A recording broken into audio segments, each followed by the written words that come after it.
The last thing my great-grandmother ever wrote wasn't a goodbye. It was a confession. And she had hidden it so well that it took 40 years, a dead grandmother, and a cardboard box of old photographs to find it. The letter was folded inside the tin lining of an old box, wrapped in a piece of oilcloth, tied with a strip of bark that had gone brittle and brown with age. Like she had sealed it the way you seal something you are not sure you want anyone to open, but you cannot bring yourself to burn. I read the first page standing in my grandmother's bedroom, with the afternoon light going flat through the curtains. By the third page, I had sat down on the floor. By the last page, I understood why my grandmother had never shown it to anyone. I also understood, for the first time in my life, why I have always felt most like myself, standing at the edge of a tree line at dusk. Why the deep woods never frightened me the way they frighten other people. Why I run warm, even in January. Why I have never once, in 51 years, broken a bone. My name is Daniel Calloway. I am a retired schoolteacher from Medford, Oregon, and this is my great-grandmother's story. Stay with me. Because by the end of this, you are going to feel something you do not have a word for yet. Her name was Ruth Calloway, born Ruth Hadley in 1918 in Grants Pass, Oregon. She was practical the way certain women of that generation were practical. Not cold, not hard, but without illusion. She had grown up in a logging family and understood early that the world did not much care what you needed from it. You either learned to take what you required, or you went without. She married Frank Calloway in 1943. He was a quiet man, steady. He had a piece of land up the South Fork of the Rogue River, up in the Cascades, that he'd been buying on installment since before the war. His dream was to build on it, a real homestead, off the road, away from everything. Frank died in April of 1952. Lung cancer. He was 40 years old, gone in 6 weeks from the diagnosis. And Ruth was 34 years old. 2 children, a piece of land in the mountains, and exactly enough money to last one winter if she was careful. Her sister drove up from Grants Pass and told her she had lost her mind. Ruth told her she had already sold the house. She writes about this moment in the letter. Plainly. No drama. She says, "I did not cry when I sold the house. I did not cry when I told the children. I had decided what I was going to do, and crying was not part of it. I cried for Frank in the first 3 days after he died, and I did not cry again for 11 years. That is the truth, and I am not ashamed of it. Some women grieve with their hearts. I grieved with my hands. I went to work. She loaded a mule named George, a dog named Pepper, and her 2 children, Thomas, 8 years old, and Clara, 6, into a truck borrowed from her brother-in-law, and drove up the South Fork Road as far as the road went. Then she walked the rest of the way in. It was the first week of October, 1952. She would not come back down for 11 years. Now, before I go any further, I need you to understand the country.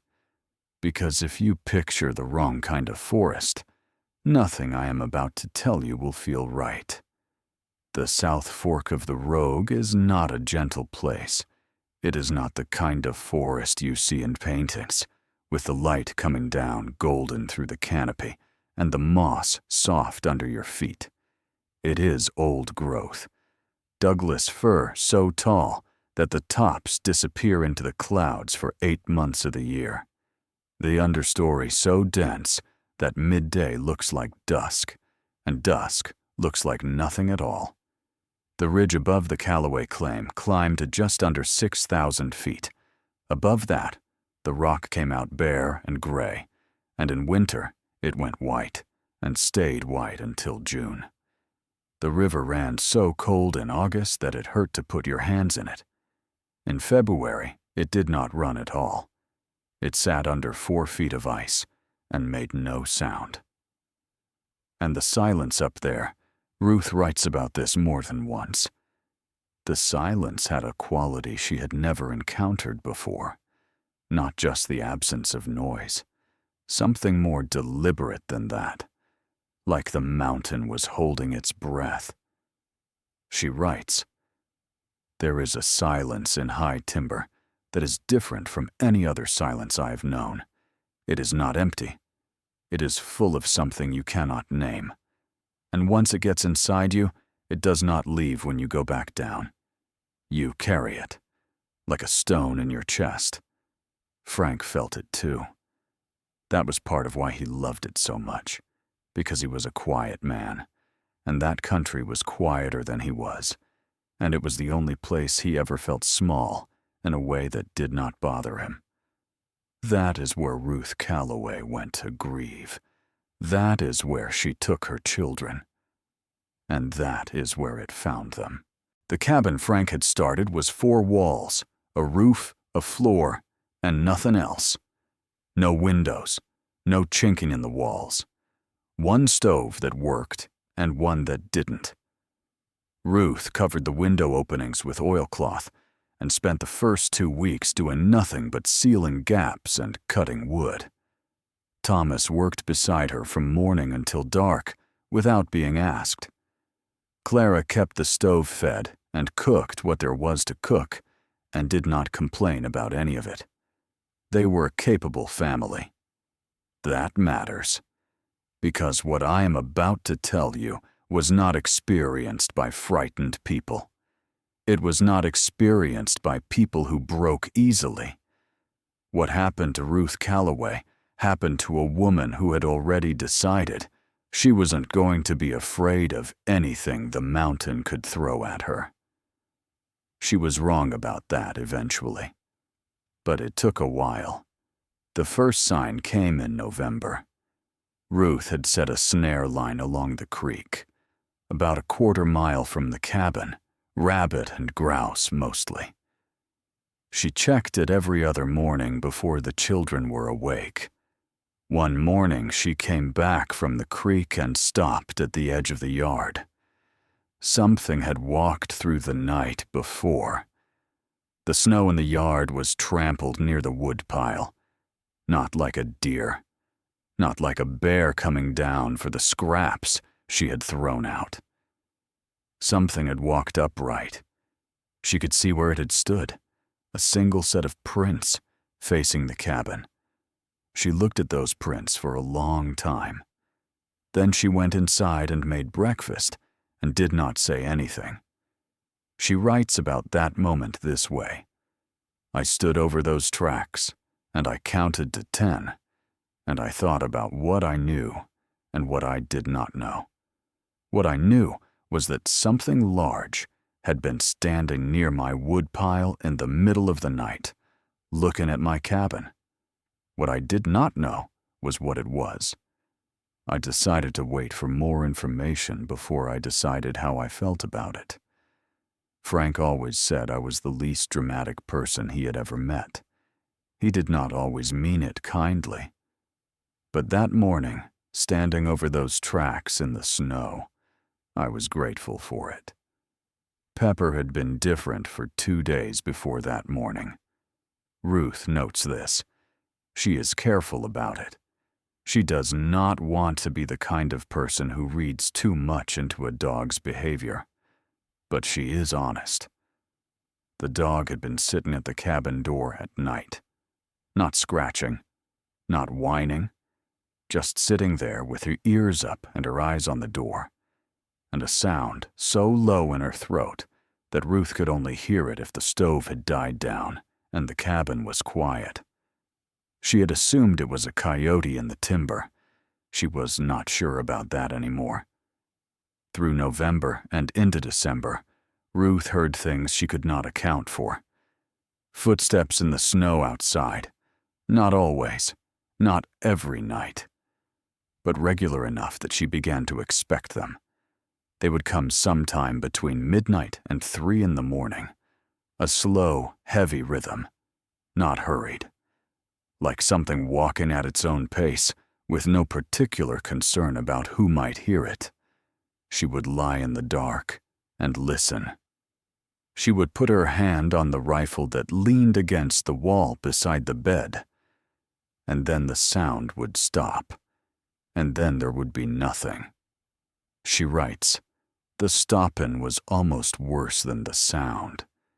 Because when it stopped, I could not tell if it had gone away, or if it had simply stopped moving. Those are very different things, and I did not have a way of knowing which one it was. So I would lie there and wait, and eventually I would hear it again, farther off, moving away through the timber, and then I could sleep. But there was one night she does not describe that way. One night in December when the footsteps stopped outside the cabin and did not start again for a very long time. She lay there, an hour, maybe more, her hand on the rifle, the dog rigid at the door, the stove ticking as the fire went low. And then, directly above her, on the roof, something shifted its weight. She writes only 3 words about what she did next. I did not move. She does not describe what she thought in that moment. She does not describe what she felt. She moves straight from that sentence to the next morning, as if the hours in between were something she is not willing to put into words even now. Whatever was on that roof did not come through it. In the morning, in the snow on the north side of the cabin, there was a single line of tracks leading away into the timber. The stride was enormous. 5.5 feet between steps. She paced it out. 5.5 feet. January. Ruth had been on the mountain for 3 months. The cold had settled in for real. Not the cold that visits. The kind that moves in and rearranges the furniture. The kind that gets into the walls no matter what you do, and makes the wood of the cabin tick and groan all night, like a ship at sea. Thomas had caught a fever in the 2nd week, and Ruth had sweated it out of him over 3 days, with nothing but hot broth, and the 2nd stove running as hot as she could get it. She had not slept more than 2 hours at a stretch during those 3 days. She had sat by his bed and listened to the forest and thought about everything she had and everything she did not have and made her calculations. She was a woman who made calculations. The calculation she kept coming back to was this. Whatever was out there in the dark had been watching them for more than 2 months. And nothing had happened. Not to the children. Not to her. Not to George the mule or Pepper the dog, both of whom were sleeping in the lean-to off the south wall because the cold was too much for the open shed. Whatever it was, whatever had stood outside her door and sat on her roof and left those enormous prints in the snow, it had not done anything. That was data. She was a practical woman. She worked with data. In January, she also discovered something she had not expected. Things were going missing. Not valuable things. Not anything she had a use for. But things at the edges of her life. A snare she had set and then forgotten about, left out near the creek, gone when she went back for it. A piece of canvas she had left, folded on the woodpile, gone overnight. A tin cup she was nearly certain she had left on the step, simply not there the next morning. She checked her own memory carefully. She was not a person who lost things. She writes, I kept very careful mental records because I could not afford to lose anything. Every tool, every piece of equipment had a place, and I knew where it was at all times. So when something was missing, I was not mistaken. I was not confused. Something was taking small things, ordinary things, the kind of things you would take if you were curious about a person, if you wanted to know how they lived, the kind of things you would take if you wanted to understand them. It was around this time that she began to hear the whistles, not bird calls. She knew the birds. She had grown up in this country. These were something different, high and long, carrying through the timber at night, far off at first, then closer, then far off again, as if something were moving in a wide circle around the cabin.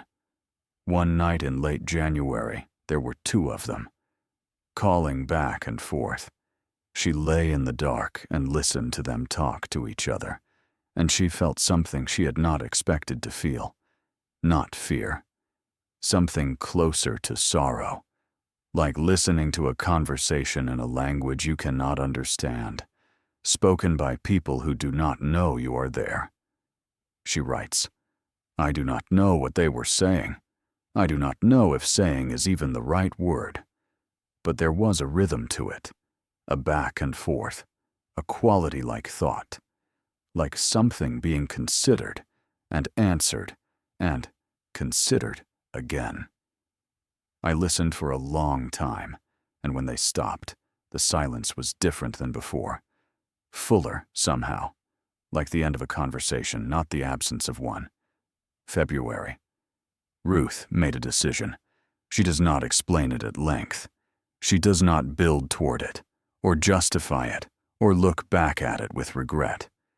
She simply states it as a fact, the way she states most facts. She left food on the stump. There was a stump at the south edge of the yard, where Frank had taken down a big fir the previous fall, before he got sick. It sat about 60 feet from the cabin door, close enough to see from the window. She had a deer quarter she had been meaning to move to the cache. She left it on the stump instead. In the morning, it was gone. Not dragged off, not scattered. Gone. Taken clean. She left a smoked fish the following week. Gone. A piece of cured beaver hide. Gone. Each time taken cleanly, at night, without disturbance. Pepper, she notes, did not bark on any of these nights. The dog sat at the door and made that low sound in her throat, and then went quiet. Ruth writes, "I had stopped telling myself it was a bear by then. I had stopped needing it to be something I already had a name for. I was leaving food for a neighbor I had not been formally introduced to. That is how I thought of it. Because the alternative, thinking of it as something threatening, something that needed to be driven off or shot, did not fit what I was observing. And I have always trusted observation over assumption. Frank said that was my best quality. He said it like I might find it useful someday. She was right that it was not a bear. She would know for certain by April. March was the worst month, not because of anything from the forest, because of what Ruth called the ordinary murder of the cold and the dark. The wood supply was lower than she had wanted it to be. She and Thomas spent 3 days cutting and splitting and stacking, working until their hands were too numb to close properly. When they were done, she did the calculation, and it was close. Not dangerous, but close. The food was adequate, but not comfortable. She had rationed carefully, and she was proud of that. But pride does not warm a stove. Thomas got a cut on his forearm from the axe that she stitched herself, with a needle and thread she boiled in the pot first, the way her mother had taught her. It healed clean. Clara stopped eating enough. not dangerously. But she watched the child carefully and made sure her plate was always a little fuller than her own. And the nights were very long. She writes about the loneliness with a directness that surprised me. I had expected her to minimize it, the way people of that generation minimized difficult things. But she does not. She writes, "The loneliness at night was the hardest thing I faced on that mountain, and I faced a great deal. The children were good company during the day, but children sleep, and at night I was alone with the dark and the cold and the sound of things moving in the timber, and I will not pretend that was easy. I missed Frank. I missed adult conversation. I missed the sound of another person breathing in the dark beside me. Some nights I would talk to Pepper just to hear a voice, even my own. The dog would look at me with great patience, and I appreciated her for it. She never once suggested I was being ridiculous. That is the paragraph in the letter that made me cry. Not the things that were watching from the trees. That. The snow went off the south slopes in the first week of April. The river broke up. The timber dripped for 2 weeks straight. The mud was deep enough to take a boot off your foot if you were not careful. And Thomas lost one boot entirely on a Tuesday and came home limping and furious. And Ruth had laughed for the first time in months. She had gone up the ridge to check a snare she had set for rabbits. The trail was bad, and she went slow. She had the rifle on her shoulder, more out of habit than anything else. She found the snare empty and turned back down. She came out of the timber into a small clearing about halfway down the ridge, and stopped. He was standing on the far side, 60 feet away, maybe less, in the shadow of the firs at the clearing's edge. So still that she had almost not seen him, standing the way trees stand, with that quality of having been there for a long time and planning to remain. She stopped. He did not move. She writes, "I'm going to tell you what I saw plainly and without drama, because that is the only way I know how to tell things. He was tall, very tall, 8 feet, possibly more, wide across the shoulders, wider than any man I have ever seen, covered in dark hair that was not the kind of fur you see on animals. It was coarser than that, older, like the coat on a very old working dog that has been out in all weather for many years. His face was broad and dark. His eyes were set deep under a heavy brow, and I could not see their color from that distance. He was looking at me, directly at me, with an expression I could not read. Not aggression, not alarm. Something more considered than either of those things.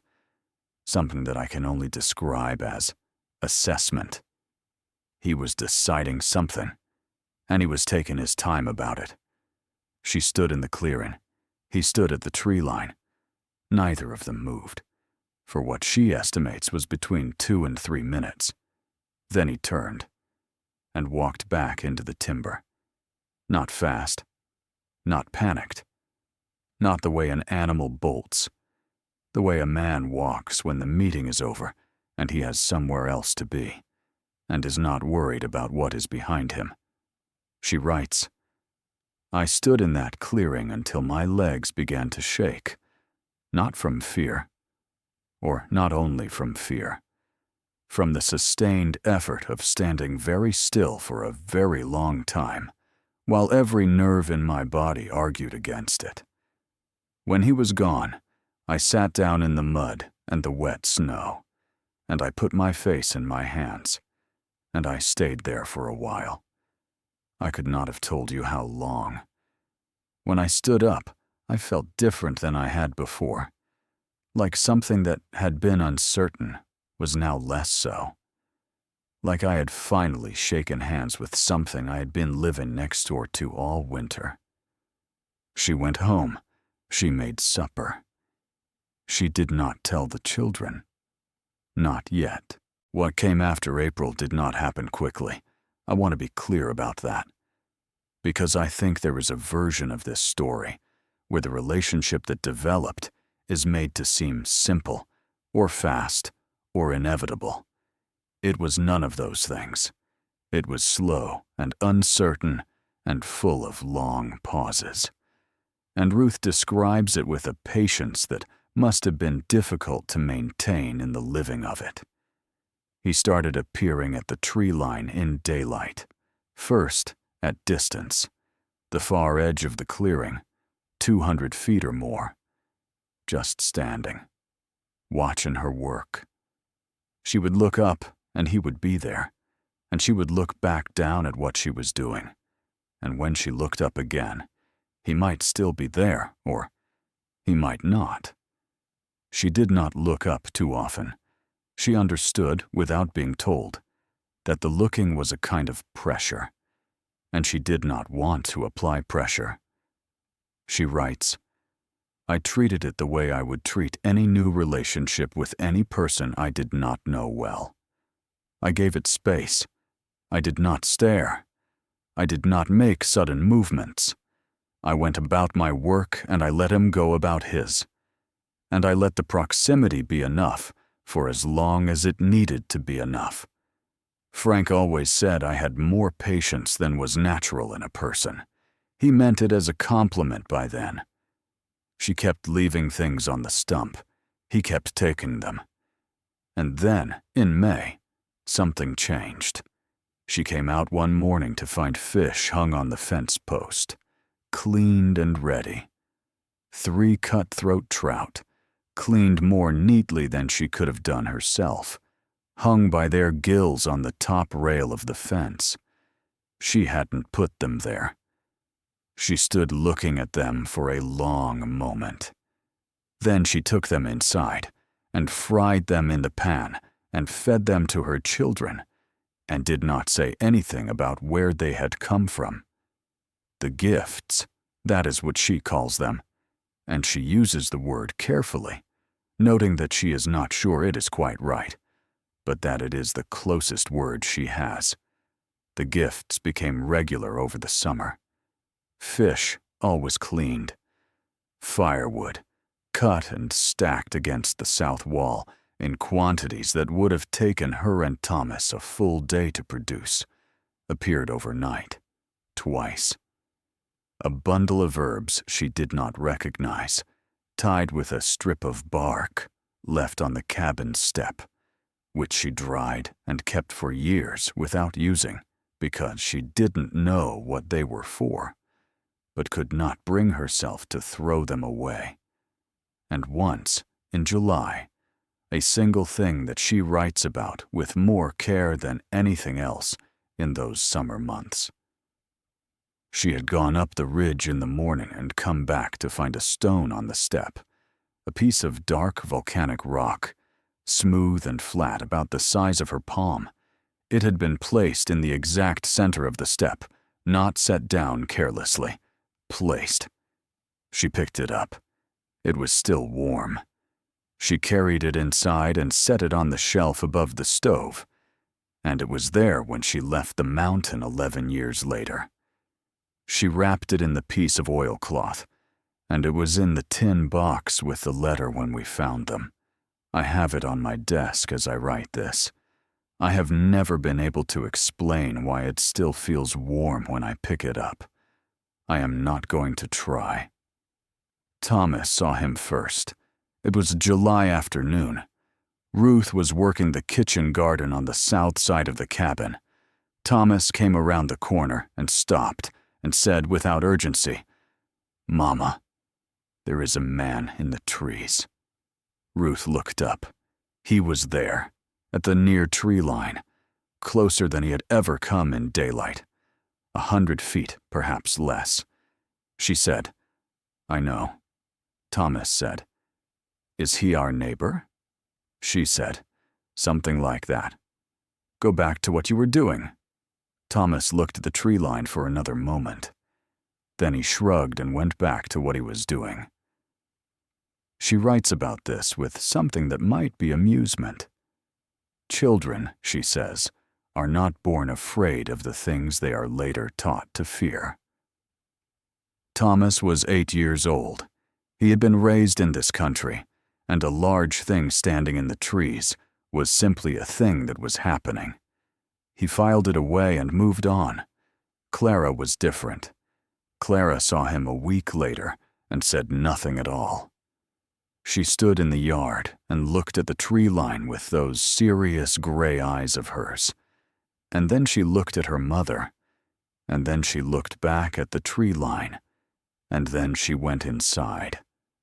That evening she came out and sat on the step as the light went down.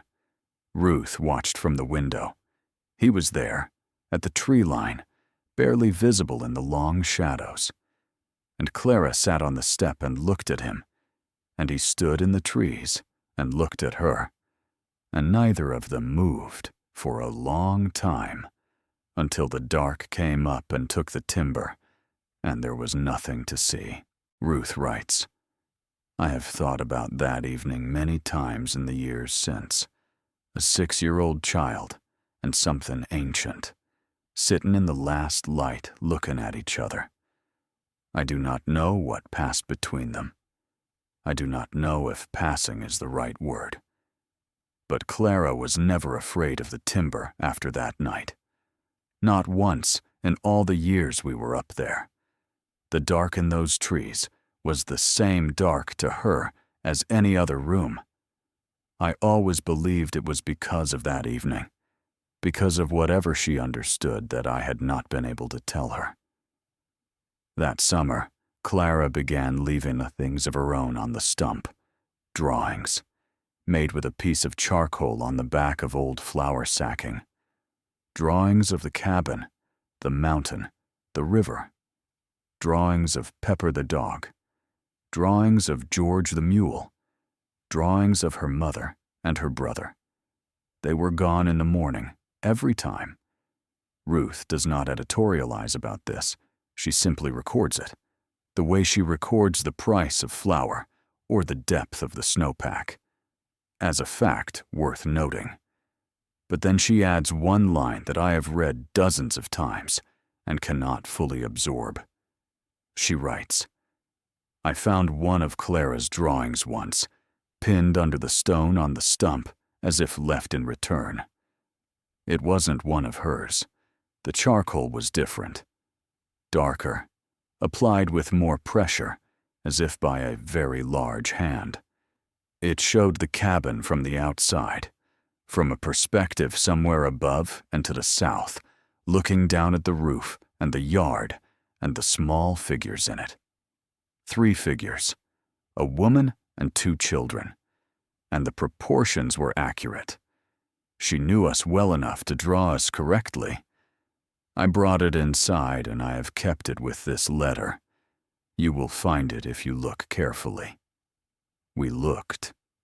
We found it. I will not describe what it feels like to hold it. The winter of 1956 was the hardest winter Ruth experienced on the mountain. She does not dramatize it. She gives you the facts. The snow started in October and didn't stop. By December, it was past the fence posts. By January, the outhouse roof had gone under. You had to dig straight down to the door. The stove required feeding every 2 hours around the clock, or the cabin temperature dropped to a point that was dangerous for the children. Ruth and Thomas took shifts, 4 hours on, 4 hours off. All night, every night, for 6 weeks. The wood supply became critical in February. She writes about this with the specificity of someone doing arithmetic in their head. She knew exactly how many cords she had. She knew exactly how many she needed to reach April. The numbers did not work. She started calculating what she could burn and what she could not. The furniture was a last resort. After that, there was only the cabin walls, and then there was nothing. On the 6th of February, she woke at 2 in the morning for Thomas's shift and sat up and listened. The sound was wrong, not footsteps, not whistling, something rhythmic, a heavy impact, repeated, from somewhere close. She took the rifle and went to the door and opened it. The night was clear for the first time in weeks, bright moonlight on the snow, and in the moonlight at the edge of the yard, a shape moving, working. She stood in the doorway with the rifle and watched. He was splitting wood. She writes, "I stood in the doorway for a long time. I could see the shape of him in the moonlight, that enormous shape, and I could see the motion of it, and I could hear the impacts, regular and efficient, the way a person works who knows exactly what they are doing and is doing it without hurry. I did not move. I do not know how long I stood there. Long enough for the cold to get into my feet through my socks, because I had not thought to put on my boots. I stood there until I could not feel my feet, and then I went inside and put more wood on the fire and lay down, and I did not sleep again that night. In the morning there was a cord and a half of split wood stacked against the south wall, neatly stacked, the way a careful person stacks it. The wood lasted until April, but that is not the thing that Ruth calls the worst night of that winter. The worst night was in March. A storm came through that she had not anticipated. The temperature dropped sharply. The wind came up. By midnight, the snow was driving horizontal, and she could not see the wood pile from the window. At 3 in the morning, Thomas came and woke her. Clara was not in her bed. Ruth does not write about the next few minutes in any detail. She says only, "I put on everything I had, and I went out. And I could not see anything at all, and I called her name into the wind and heard nothing back. The snow was too deep. The wind was too loud. She stood in the yard and called until she could not call any more. And then the wind shifted, and through the gap she heard a sound. Not Clara's voice, a low sound from the tree line, the sound she had learned to recognize by now, the low, carrying sound he made when he wanted her to pay attention. She walked toward it. She did not think about it. She walked toward it the way you walk toward something you trust, without knowing when you started trusting it. At the edge of the timber, in the shallow shelter of a big fir where the snow was thinner, Clara was sitting on the ground, wrapped in the arms of something enormous. She was asleep. She had walked in her sleep, the way she sometimes did, into the storm.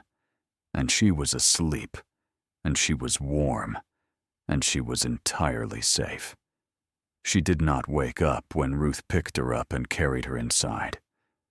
Ruth put her back in her bed and covered her, and stood at the window in the dark. He was at the edge of the timber.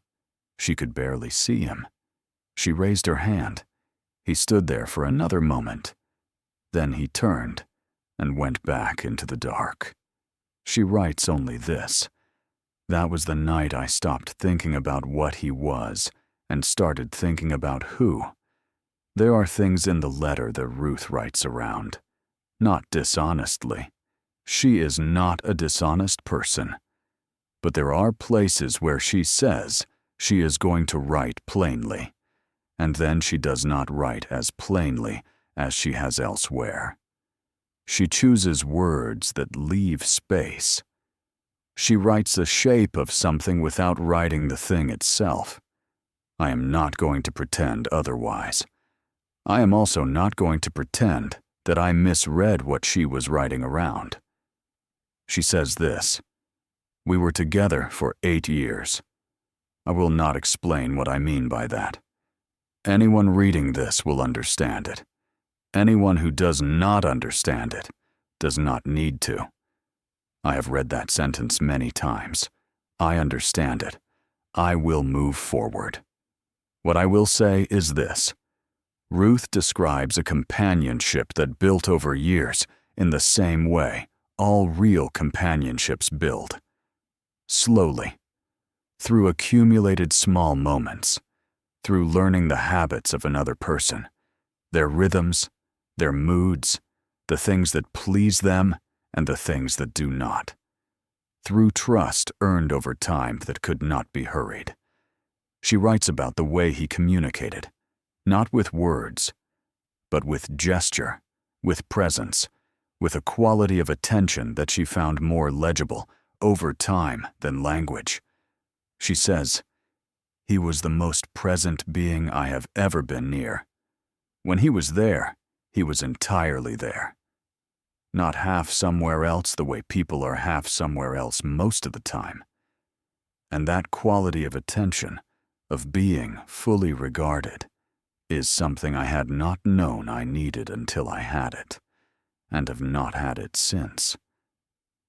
She writes about his patience, about the way he would sit at the edge of the clearing while she worked, not requiring anything from her, content simply to be near. She writes about his curiosity, about the way he would approach slowly and with great care and pick up an ordinary object, a tin cup, a hand tool, a book she had left on the step, and study it with a full and unhurried attention. She writes, he understood things quickly. Whatever he understood fully. He did not need to be told twice about anything, and usually once was more than enough. I came to believe he was much older than he appeared, and that he had been watching people for a long time, and that what I thought of as learning was really remembering. She writes about his grief. She does not explain what caused it, but she says that there were times, usually in late autumn, when something came over him that she could only call sorrow. He would come less often. When he came, he sat farther back in the timber. He made no sounds. He was still entirely present, but at a distance, like a person who is in the same room with you, but somewhere you cannot reach. She learned not to push toward him in those times. She learned to simply leave the light on. I need to stop here for a moment, because there is a section of the letter I've been moving around. Not avoiding, moving around. The way you move around something on the floor in the dark, because you know it is there, and you know what you will feel if you step on it. Ruth writes about it in the middle of the letter, between a summer and a winter, as if she is not sure where it belongs, as if it doesn't fit neatly inside the story she is trying to tell. It does not fit neatly. That is exactly the problem. By the summer of 1954, Ruth had been on the mountain for nearly 2 years. The rhythm of things had settled. She knew his habits the way you come to know the habits of any living thing that shares your country. When he would come, and roughly, when he would not. What the timber sounded like when he was near.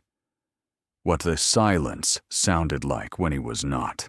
She had learned to read the forest the way he read it, imperfectly, but enough. So, in August of 1954, when she walked up to the snare line one morning and felt the forest go wrong, she knew it immediately. She could not have explained it to anyone, but she knew. She writes, I have tried, many times, to describe what wrong feels like in a place you know well.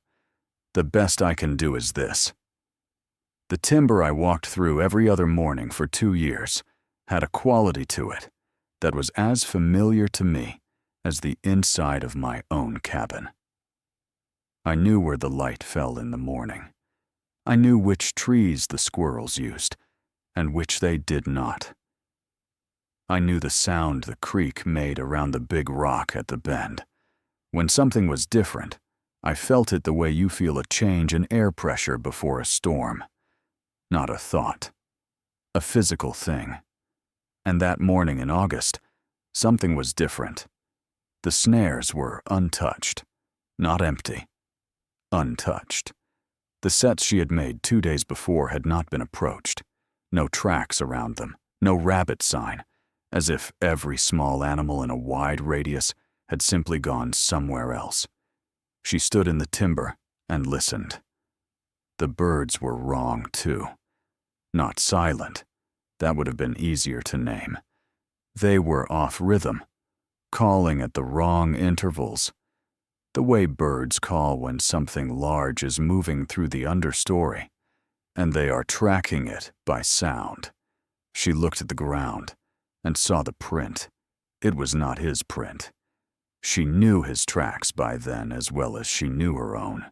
The size, the depth, the way the weight distributed across the 5 toes. She had studied them in all kinds of snow, all kinds of mud, all kinds of light. This was not his. It was larger. And the shape was wrong. The toes were not spread in the same way. The stride, when she followed it back a few yards, was wider and more erratic, like something that moved with force rather than intention. Something that did not care about the sound it made. The track came out of the high timber to the north. It did not circle the area the way his always did. It went straight through. She followed it as far as she was comfortable following it, which was not far. And then she turned around and went back to the cabin. And she did not go back to check that part of the snare line for 10 days. She writes about this moment with a control that feels deliberate. She does not catastrophize. She does not speculate wildly. But she also does not minimize. She writes, "I had understood, by that point, that the mountain held more than one of his kind. The whistles I had heard in January had told me that much. What I had not fully considered was whether they were all alike, whether patience and gentleness were traits of the kind, or traits of him. That August morning in the timber, looking at a print that was not his, I considered it for the first time.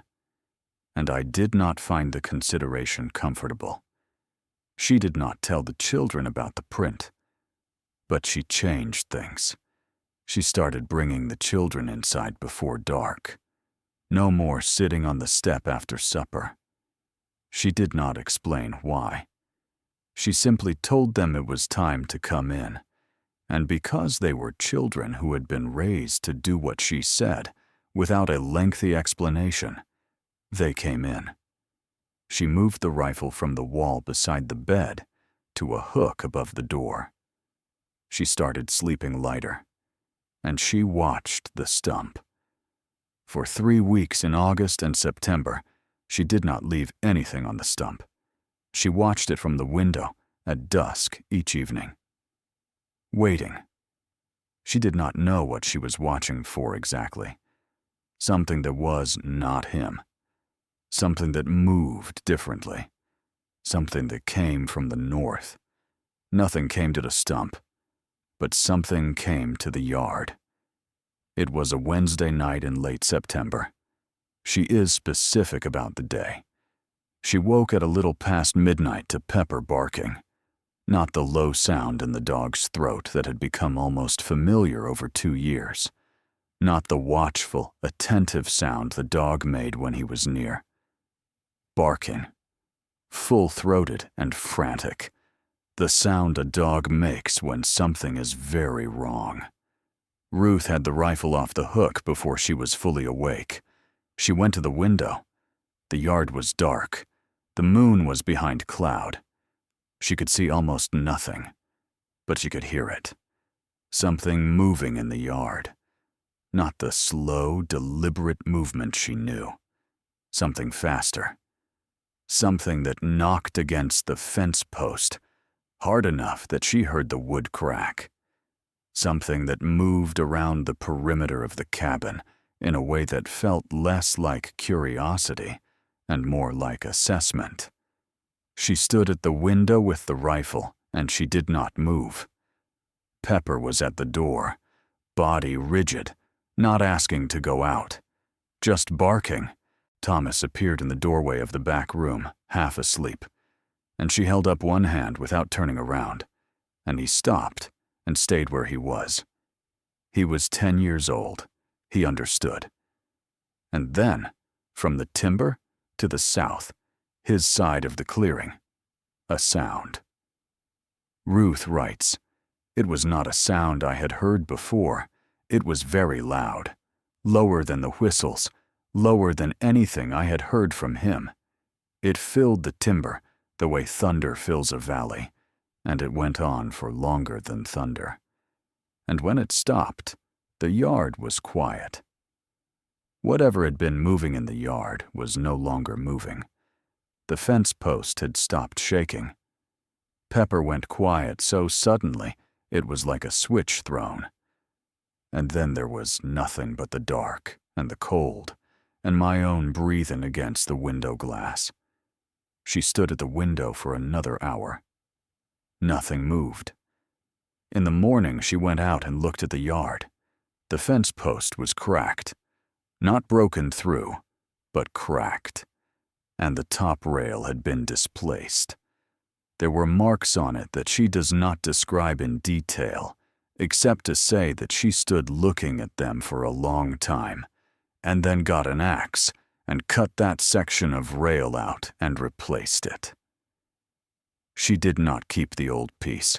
She writes, "I have thought many times about whether I should have been afraid of him after that night, whether I should have reconsidered everything. But the truth is that what happened in that yard was not him. And what came out of the south timber and stopped it was. And those two things told me more about the shape of the country I was living in than anything else in 11 years. I was not living in a simple place. I was living in a place with a history and a structure, and what might be called, if you were being honest about it, a set of allegiances. And I was inside one of those allegiances. I did not choose it deliberately, but I was in it. And in it, I would stay." She does not describe another incident like it, but she mentions, briefly, across a few scattered entries, that there were nights in the years that followed when Pepper would go to the door and make that full-body rigid stillness, and Ruth would wake and lie there, and after a while, the sound from the south timber would come, that low, filling, authoritative sound, and the dog would relax, and Ruth would put the rifle back and go to sleep. It happened enough times that it stopped being remarkable. It is remarkable to me. She was living inside a boundary that something else was keeping. She had not asked for it. She had not negotiated it. It had simply been decided, at some point, by something that had been on that mountain long enough to decide such things. She trusted the decision. I find it difficult to decide how I feel about that. What I know is this. In 11 years on that mountain, nothing harmed them. Nothing threatened them. Ruth and Thomas and Clara lived in the high Cascades, 12 miles from the nearest road, for 11 winters and 11 springs, and came down in better health than they had gone up. The mountain kept them, or something on the mountain did. And not everything on that mountain was gentle.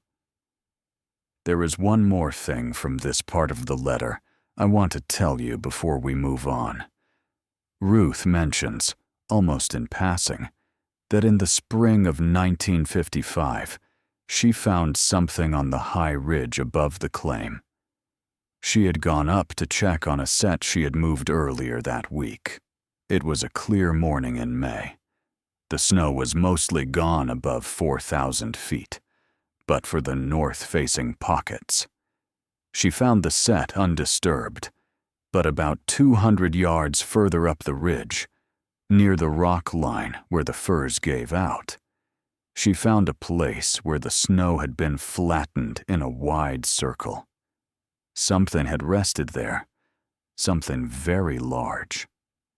The depression was deep, and the edges were precise, and the snow around it was disturbed in ways that suggested, she does not say exactly what they suggested. She writes only that she stood at the edge of that circle for a long time and felt something she cannot name. And then she turned around and went back down the ridge without checking any more of her sets. She never went above the 4,000-foot line again. Not once, in the 6 remaining years she spent on that mountain. She does not explain why. She does not need to. There are things in high country that are not for us. Ruth Calloway was a practical woman.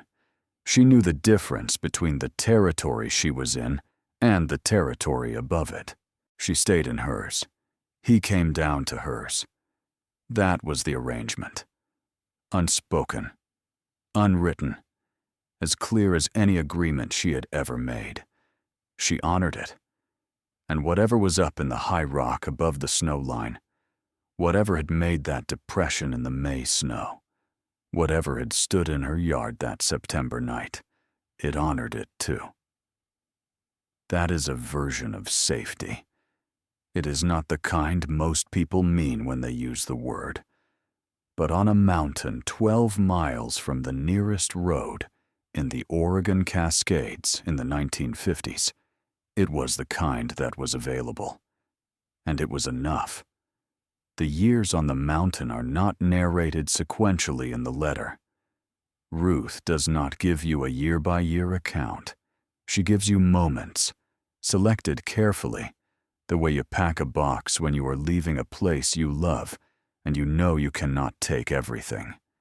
You take the things that weigh the least and mean the most. So here are the moments she chose. The spring. Thomas was 12. He went up to the high ridge alone for the first time, something Ruth had forbidden until then. He was gone all day. When he came back, he was different in a way she cannot describe precisely. She says only, he had met someone up there. I did not ask who. He was safe, and he was changed in the way boys are changed by the things that mark them as men. Whatever happened up on that ridge was between him and the mountain, and I left it there. The summer Clara turned 10. She started going to the tree line at dawn and making the whistling calls she had been listening to for years. Ruth watched from the window the first few times, and then stopped watching, because some things belong to the person doing them. The winter of 1958, when the first snow came early and heavy, and Ruth woke to find the roof of the lean-to had come down in the night under the weight of it. George the mule and Pepper the dog had both been moved to the upper slope, into the shelter of the rock overhang, where the snow did not drift. She had not moved them. She had not known the roof was going to come down. She writes, "He knew the mountain the way I know my own kitchen. Better, he read it the way I read a letter. Every drift, every weak structure, every place where the ice would lie and the ice would not. He knew things before they happened, and I stopped asking how." The autumn of 1960, Pepper died. She was old. She died on the cabin floor in the night, peacefully. Ruth buried her in the yard by the fence. She writes about this briefly and without excessive sorrow, the way she writes about most things she has already made her peace with. But she notes, "He came the night after she died and sat at the tree line and made a sound I had never heard him make, low and long, almost musical. I sat on the step and listened. I believe it was morning. I believe he had known the dog for 8 years, and he was mourning her the way his kind mourn. It went on for a long time. When it stopped, the silence was very complete, and I sat in it and felt less alone than I had expected to feel. In 1963, Thomas was 18 and had been accepted to do his military service. Clara was 16 and had gone as far as Ruth could take her with a crate of school books and a mother's education. And Ruth was 45 years old, and her hands hurt in the cold now in a way they hadn't when she was 34.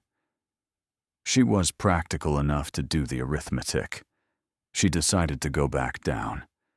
She writes about this decision the way she writes about all her decisions, directly, without self-pity. She had come up the mountain for reasons. The reasons had run their course. She would go back down. She sold George the mule. She packed what she could carry. She arranged for her brother-in-law to come up with the truck. And then she spent the last night on the mountain. She sent the children to bed early. She sat on the step. She waited. He came, she writes.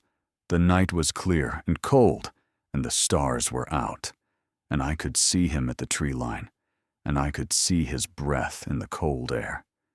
And I sat on the step, and I didn't know what to say. I had never not known what to say to him, even without words. But that night I sat there, and I felt the whole weight of 11 years, and everything that had happened inside them, and I did not know how to put any of it into a gesture or a sound or a look. He sat on his side of the clearing. She sat on her side, the way they had always done. She writes, eventually, I realized that was enough. That sitting in the dark on our separate sides of the clearing was what we had always done. And it was enough now the way it had always been enough. He did not need me to explain the leaving. He had been watching the valley for longer than I could imagine. He knew about leaving. He knew about people who go back down. Maybe he had watched it happen 100 times, maybe 1,000, and he had come anyway, all those years. And that was the thing I needed to understand before morning. In the morning, she put the children in the truck. She looked at the tree line. He was there, just visible, in the shadows of the fir. She raised her hand. He did not move. She got in the truck. She did not look back. She writes, I did not look back, because there is a kind of grief you can only survive by going through it in one direction. And I had 2 children to drive down a mountain, and a life to build in a town I had not lived in for 11 years. And I was a practical woman. I had always been a practical woman. And the most practical thing I knew about grief was that it doesn't help anyone to let it see your face. Ruth moved to Medford. She took a job at an elementary school and taught 2nd grade for 16 years. She married a quiet man named Edward Calloway in 1967. He was good to her. He did not ask questions she could not answer. He was warm to her children. He died in 1989, and she grieved him honestly and completely, and without the stoniness she had brought to earlier losses. She lived until the spring of 2001. She was 83 years old. The nurse who was with her at the end told my mother that she had been looking at the window when she went. Not at the door. The window. The one that faced the hills. Thomas came back from the army and worked in a mill in Roseburg for 30 years. He was a big man, quiet in the way certain men are quiet who have seen a great deal and decided most of it is not worth talking about. He loved the woods. He never hunted. which surprised people who knew him. He said he did not like to kill things he respected. He died in 2015. He was 70 years old. He died in his sleep, in a cabin he had built himself in the Coast Range. The kind of cabin Ruth would have recognized. 4 walls, a wood stove, a view of timber. He never once, in all those years, talked about what happened on that ridge when he was 12. Clara married a man from Sacramento and raised 3 children, who are all, by Clara's account, drawn to the trees past all sense, who run warm, who are large for their age, who never seem to get sick in the ways other children get sick. Clara called me when she was in her 80s to tell me that one of her grandsons had found something in the woods near his house in Northern California that he could not explain. She did not describe it in detail. She just called to tell me. I asked if he was afraid. She said no. She said, he said it felt familiar, like meeting someone you've heard stories about your whole life. He said it looked at him for a long time, and then it walked away, and he felt like he had been given something he didn't have a word for yet. I said, "That sounds right," she said. "Yes, doesn't it?" Ruth's letter ends the way it began, plainly. She writes, "I am writing this down because the children are grown and gone, and Edward is gone, and I am an old woman sitting at a kitchen table in Medford, Oregon, with my coffee going cold. And I have been carrying this for 40 years, and I am tired of carrying it alone. I am not mad. I was never mad. I know what the word for what I am is, and it is not mad, and it is not foolish, and it is not lonely. I am a woman who lived 11 years on a mountain in the Cascades, and was known by something ancient and patient and entirely itself, and who loved it, and was loved in return, in whatever way that kind of love works, which is not our kind of love, but is not less than it. The world will call him a monster. The world has always called him a monster. The world is wrong. The world has always been wrong about things that do not fit inside the frame it is comfortable with. I have spent 80 years watching people be wrong about things that were right in front of them, and I am done being polite about it. He was real. He was gentle. He was curious and patient, and old in a way that made me feel, next to him, like a very young thing, which was something I had not felt since Frank was alive. He came down that mountain for us. He kept us. He kept us safe and warm, and less alone than we had any right to be. 11 years in the high timber, with no one else for 12 miles in any direction. And the world will call that monstrous. And the world is wrong. Somebody down here ought to know it in words. Somebody ought to be able to read it and say, "So that is where we come from. So that is why I run warm. So that is why the dark in the trees has never frightened me.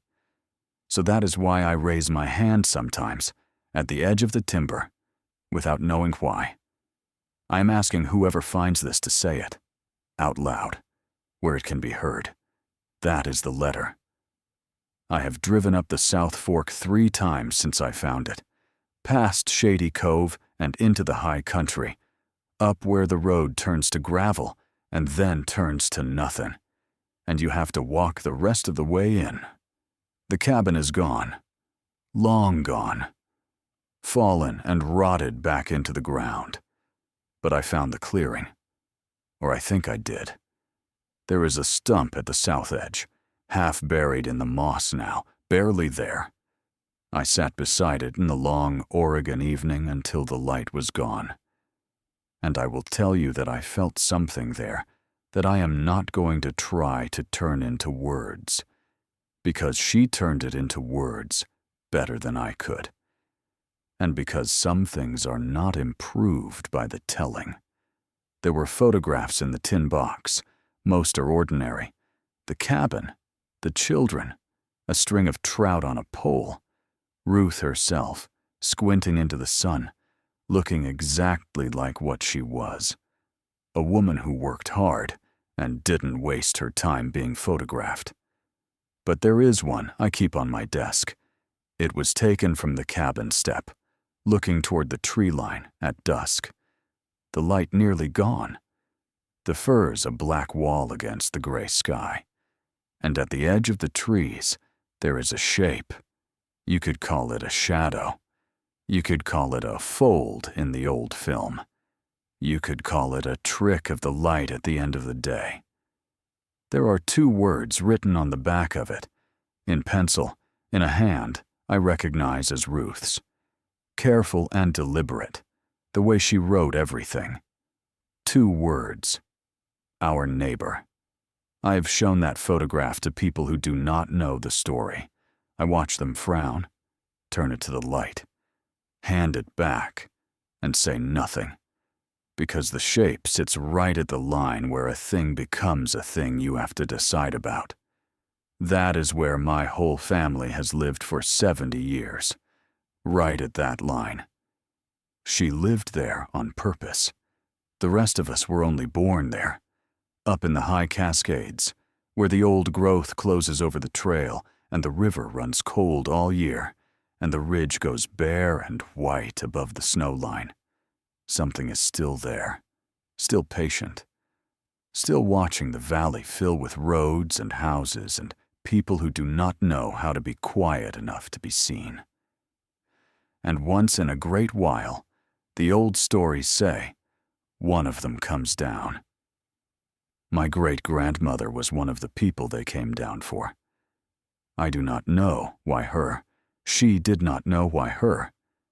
But she was practical enough not to waste the question. And her warmth is in my blood. And her pull toward the trees is in my bones. And I have felt it my whole life and never understood it, until I sat at a kitchen table in Medford with an old letter in my hands and my coffee going cold. She asked whoever found it to say it out loud, where it could be heard. I have kept that ask for 3 years, the way she kept him for 11, and I have decided that this is the saying of it. He was real, he was gentle, he loved her in whatever way his kind love. And the way I read it, it is the truest kind there is, the kind that comes down a mountain in the dark and does not leave you alone again.